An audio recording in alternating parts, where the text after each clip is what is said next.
The Atlantic was a wild west in the 17th century, a vast wilderness with weak rules, no sheriffs, and all kinds of bad dudes roaming freely. Pirates have been around as long as shipping has been around. Which explains why Minuit carried the guns aboard the Camarnickel.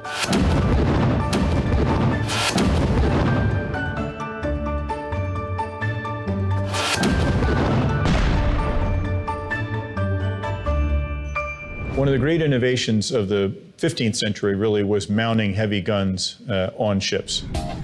And then by the 16th century, the idea of putting many big guns on a ship had developed. And really that's the birth of a modern sort of warship. From the perspective of Catholic Spain and Portugal, any Protestant ship out on the Atlantic was subject to immediate seizure. Turning the tables, Peter Minuit was issued secret instructions by the Swedish government that authorized him to operate the Camarnickel as a privateer. A privateer is nothing more than a licensed pirate. Minuit was hoping, most of all, to run into a Spanish treasure fleet. The 6-pounder gun that was the primary armament for Camarnickel, it was a very common type. The Swedish Navy, the Dutch Navy, the English Navy, the French Navy all used them.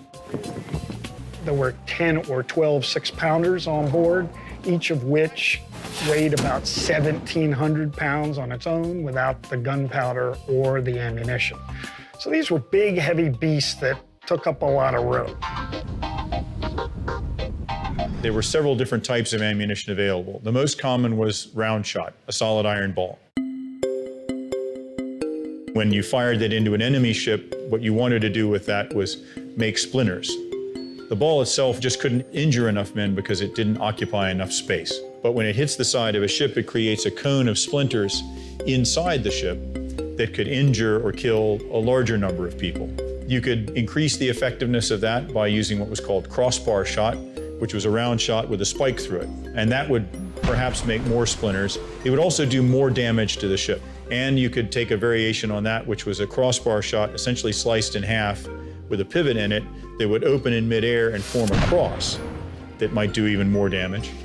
If you were trying to damage the ship's rigging, you could use something called chain shot, which is 2 half cannonballs connected by a few links of chain. And when it exits the muzzle, it spreads out and travels through the air and makes ragged holes in sails that'll tear.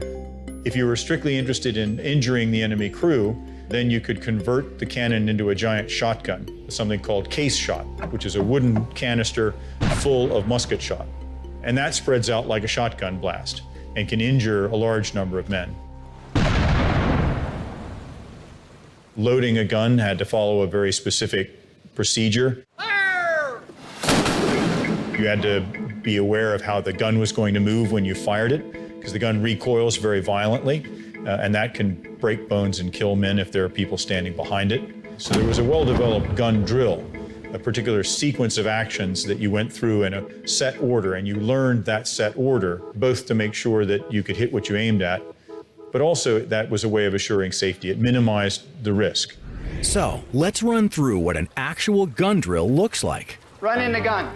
First, we need to run in the gun. 2, 6, heave! Which means pulling the cannon back from the gun port so we can load it. That's well. Worm the piece. Next, we use a worm and a swab to make sure the cannon is free of any debris. Then a powder monkey presents the charge.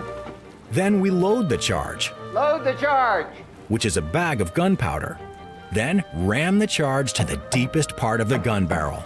A cannonball is then rammed inside the barrel. Run at the gun. Lash the gun. You have to tie the gun into place so that it won't move. Maybe you've heard the expression, loose cannon. That comes from the fact that a cannon moving around when it isn't supposed to could harm a lot of people. Once the cannon is tied down, we then puncture the bag of gunpowder using a prick, and then pour a little more gunpowder into the touch hole to help with the ignition. The deck is hot! Now we step back and wait for the captain's orders. Fire! Starboard battery!